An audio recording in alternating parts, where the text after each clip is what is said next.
you know, the four original Eagles, none of us were from California.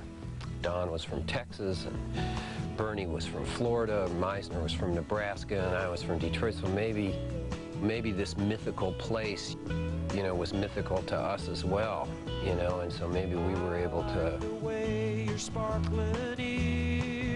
help enhance the imagery because we were so caught up with it ourselves. We ourselves, you know, we were seduced. And I want to sleep with you in the desert tonight, with a billion stars all around. California, the dream of success. The imagery, you know, by people like you said, by the Beach Boys and the Byrds and the magazines that I would read and the stuff I saw on television, it was the promised land. It's always been the promised land. Oh, you won't let me down, 'cause I'm already standing on the ground. I lived in Echo Park with Jackson Browne and J.D. Souther. I met J.D. the first day I was in California. He was already dating my girlfriend's sister. So I met him the first night I got to California, and we hit it off. I think we had a publishing deal where we got, one of us got $40 a week and one got $50 a week. The deal from the publisher's point of view was that they hoped we'd turn in a few songs every few months, but they didn't like what we wrote. And they would try to get us to write songs for people's sessions specifically. You know, meanwhile, Glenn and I are like smoking bongs of hash and you know, whatever else we're doing, and writing these bizarre minor key songs about our own experience. It had nothing to do with these guys. And then we were playing together for a couple years as a wacky little folk duo. Then we met Jackson at a benefit for the free clinic.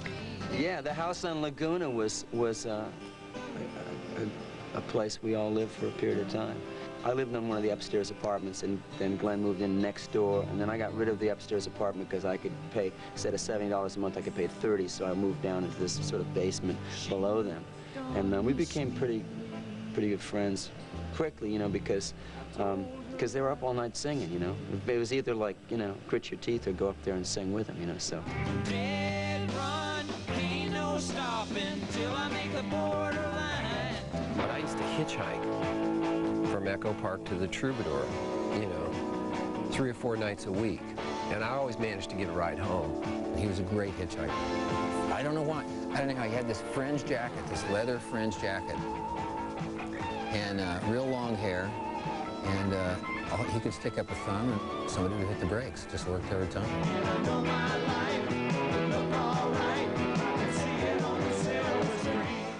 I think I met Glenn at the Troubadour Bar. It could have been at the record company headquarters. We were both signed to the same label. He and J.D. Souther were Long Branch Penny Whistle, and my group Shiloh were on a record company called Amos.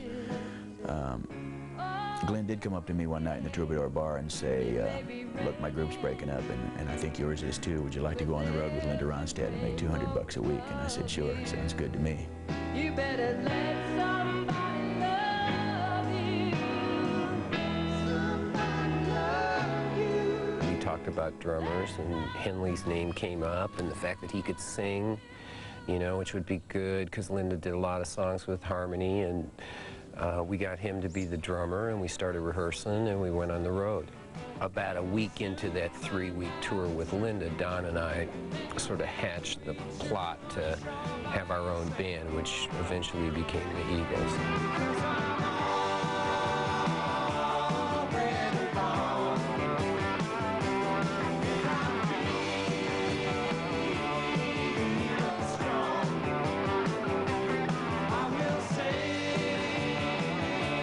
Don and I, our team was born out of a little bit out of desperation, a little bit out of fear, a little bit out of insecurity. You know, Don and I, as individuals, had not written a lot of songs, period, prior to the days of the Eagles. Raven hair and ruby lips, sparks fly from her fingertips, echoed voices in the night. She's a restless spirit on an endless flight. Woo, witchy woman, see how high she flies. The chemistry turned out to be really something really good, and Jackson and J.D. liked the first couple songs that we wrote together. J.D. and Jackson wrote a lot of the, or co-wrote a lot of the early Eagles songs with us, and they were an inspiration to both Glenn and myself. They had already been signed, of course, by a big label and were considered a viable entity by record company Big Shots, so we looked up to them. They were dueling Dalton, high or low, it was a sin. Easy money and faithless women, red-eye whiskey for the pain. Don and Glenn are like the odd couple. Glenn was the really mercurial sort of, like flash, sensibility. He had lots of, boundless energy, and Don was really very analytical and methodical, and he had the patience and the desire to hammer these songs into exactly what he meant. They made a really, really good combination.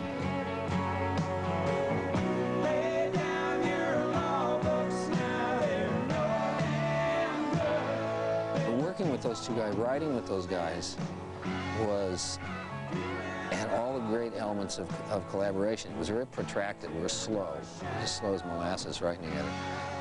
But we had this thing, we had Glenn with this spontaneous walking around with a cigarette, pounding the piano, playing guitar, keeping this groove going, while Don and I pull our hair out and criticize everything. We had sort of me, this guy with a million chords that, well, what about this? Well, then maybe how about this group? Let's, da-da-da-da-da. And then we had someone like Don who's, very bright and, good story sense and good word sense. Glenn had certain talents and certain personality traits that I didn't have. He was less inhibited. He was more, just more brave about trying things, as far as songwriting. Songwriting was new to me, and he encouraged me and brought me out. I was a little bit shy, and he would just sit there with the guitar and just sing anything, even if it was lousy, just to get things going. And he was a great encouragement, and I admired his balls, for the way he worked. He was a good coach. He got everybody up and excited. Well, I'm running down a road trying to loosen my load. I got 7 women on my mind. 4 that wanna own me, 2 that wanna stone me, 1 so she's a friend of mine. They had this way of sort of encompassing everything around them, of like marking off the terrain that was all around them and making that the most important thing, not only to them, but to anybody that met them. You got drawn into their story. Why you still can, don't even try to understand. Just find a place and take your stand. Take it easy.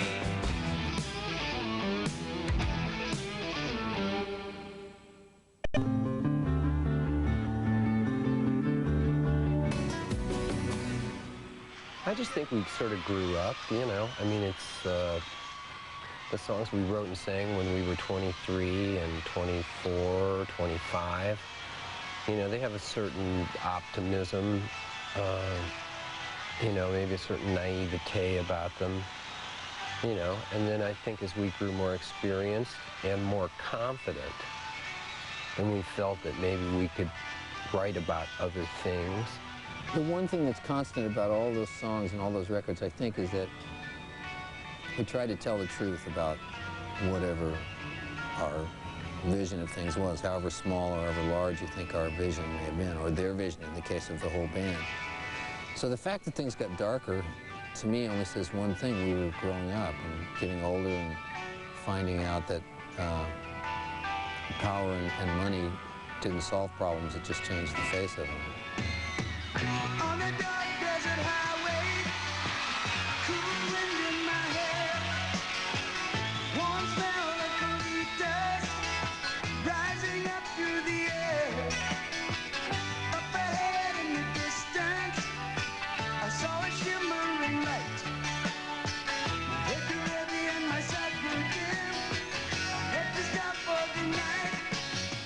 also became a louder, harder-edged band with the addition of Joe Walsh, adding Don Felder, you know, changing producers, going from Glyn Johns, who was an Englishman who loved American country music and didn't think we could rock and roll.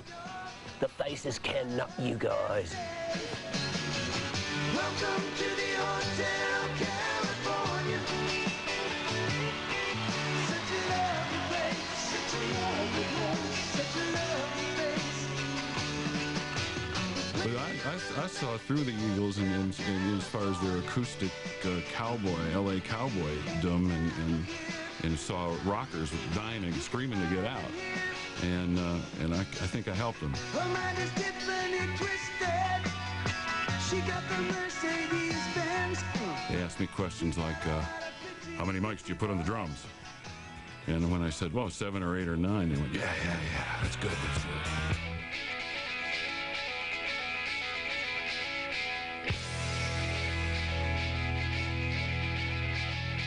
Every album, we kept pushing the bar up a few more notches. We just had to surpass ourselves, and it had to be greater. And every track on the record, and every detail on every guitar line, and every drum beat, and every background vocal, just everything that went on those records really got pushed to the maximum. We just tried to get things right, you know. We tried to do good work. We strived for excellence. There's no such thing as perfection, especially in rock and roll. It's peasant music. It's a popular culture medium. It's cultural graffiti. You know, it's not about perfectionism. We just strive to do things right. We tried to get things in tune. We tried to get things in time. We tried to write lyrics that made sense. And if that's perfectionism, I have no apologies to make for it.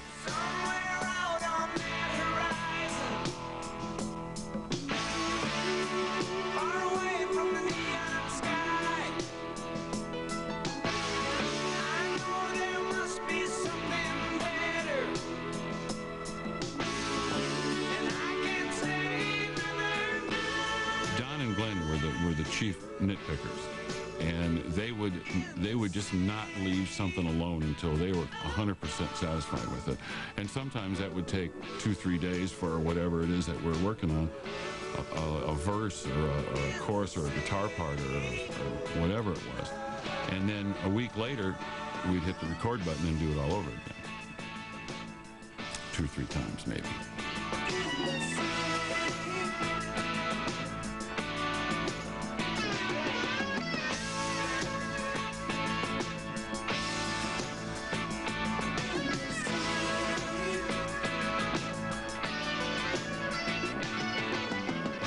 Joined the band and went back into the record plant.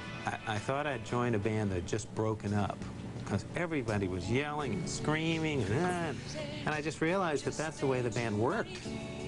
I mean, that was just kind of the ongoing motif, you know, was dissension and kind of stress and tension. Any rock and roll band is like a kindergarten class. It just is. People, you know, it's like, it can get so petty and so trite. It's just unbelievable. So I just chalked it all up to that sort of thing. And then it wasn't. It was much bigger than that. I can't tell you why. No, baby, I can't tell you why. I can't tell you why. A lot of the struggle was originally, you know, everyone wanted to sing 2 songs on every record or something, and sometimes they were like, it would be better to have like 6 Don Henley songs on a record, and that's really where the conflict came. The dynamic in the Eagles, or the interpersonal relationships within the band, were really not that different from any other rock and roll band. You know, there's dissension in any band. All men are created equal. You know, never was there a bigger lie printed and believed. As long as people understand what they do best and are content to do that, then everything's fine. But when every guy in the band wants to be everything, then things start to disintegrate. Oh, that didn't get it. It was high time I quit it.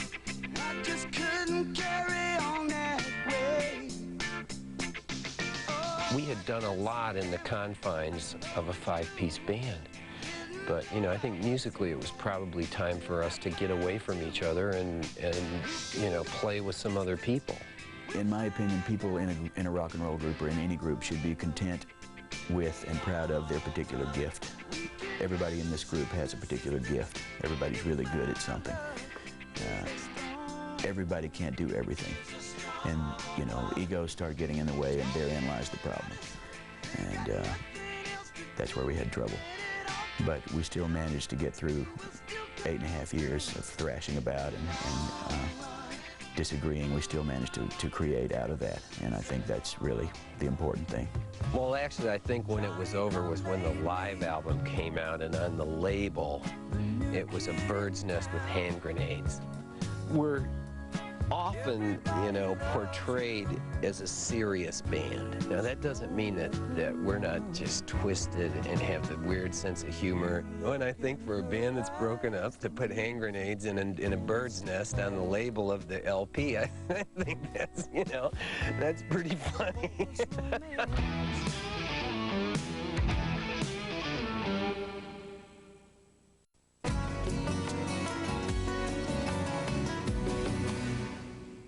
Desperado, why don't you come to your senses? You've been out riding fences for so long now. Oh, you a hard one. I know that you got your reasons. These things that are pleasing you will hurt you somehow. I don't know what that is, all this legacy business. I think time will sort that out, you know. I mean, some people would tell you that we've contributed a lot to popular music, and some people will think we're an absolute plague, so I have no idea what that's about. It's another tequila sunrise, staring slowly across the sky. I'm not sure if we fully realized what a demand there was for us to get back together and play live. I'd seen some polls in various showbiz type magazines that, you know, those polls that say what band would you most like to see get back together, and we were always at the top of that, you know. But frankly, I just didn't think it would ever happen. I was sort of doing my own thing, and some of the other guys were doing theirs. But as Glenn is fond of saying, everything in life is a matter of timing, and I guess that this is one of those things. Just another lonely boy in town. The success of the Common Thread album reminded all of us, I think, that there was still a relatively large audience out there that wanted to see us get back together and tour again, play live. You know, there's a lot of things I want to do that are away from the Eagles, you know, but this is, you know, this is an experience people have been wanting us to do it for 14 years, and so we've finally gone ahead and done it, and, you know, I think we'll go on for a little while and then take a break, and then I think we'll talk about it again. He took a plane across the sea to some foreign land. One of the questions that was just like piercing everyone's mind is, can we do this again? Are we going to be as good as we were? Because no one really wanted to go out and be less than our own expectations, much less than what everyone publicly thought of us. I was nervous. I knew that we still had it from rehearsal and stuff, but you know, you can be a legend in your parents' basement when you're first starting out, but getting out in front of people. With your fortunes, someone should send you a rose with love from a friend. Nice to hear from you again, and the storybook comes to a close. The very first time was that MTV special, and I'll tell you, for us to make those our first shows being filmed was fairly ballsy, and I thought it pretty stupid. Just hold on tight. But also, in a way, it was like riding a bike. It's like, hey, here we go, you know, let's just do it. I personally have a very high tolerance for repetition, which is one of the prerequisites for lasting in this business, I think, is to have a high tolerance for monotony. So I really don't mind singing these songs over and over again from night to night, because as soon as you hit the first note, the audience gives you your energy. You know, they go nuts. And when you hear that roar, that's really all you need to keep going.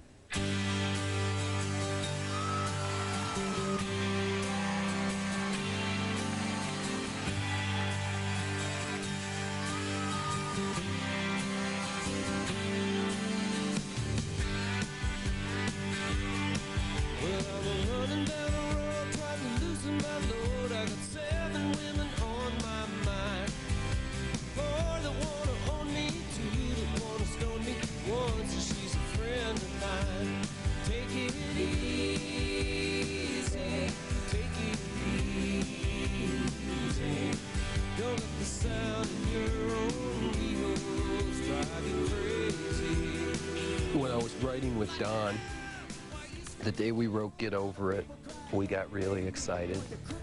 You know, that was nice to know that, you know, we could go back and sit down and, you know, write a song together again 14 years, you know, after having not done it for about 14 years, to be able to actually, you know, achieve that, that was great.